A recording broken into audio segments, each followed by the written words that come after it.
আসসালামু আলাইকুম। কেমন আছেন সবাই?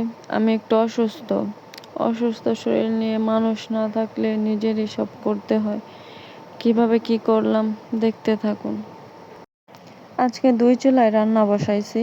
এক চুলায় ভাত আর এক চুলায় মাছ ভাজতেছি, মাছ ভুনা করব। 2 চুলায় রান্না বসাইছি যেন তাড়াতাড়ি রান্নাটা শেষ হয়। প্রথমেই বলেছি আমি অসুস্থ, তাই রান্নাটা তাড়াতাড়ি শেষ করতে চাই। মাছ ভুনার জন্য মশলা কষিয়ে তারপরে অল্প পরিমাণে পানি দিয়ে মাছগুলো দিয়ে তারপরে আবারও একটু ঝাল করব।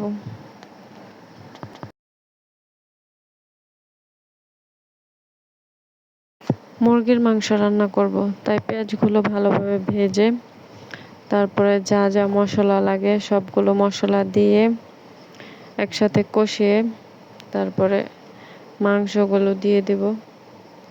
মাংসগুলো দিয়ে আরও কিছুক্ষণ কষিয়ে নেব। কষানোর পর ঝোল দিয়ে দেব যাতে মাংসটা ভালোভাবে সিদ্ধ হয়। সিদ্ধ হওয়ার পরে নামিয়ে নেব। তো আজকের ভিডিও কেমন লাগলো সবাই মতামত জানাবেন। আসসালামু আলাইকুম।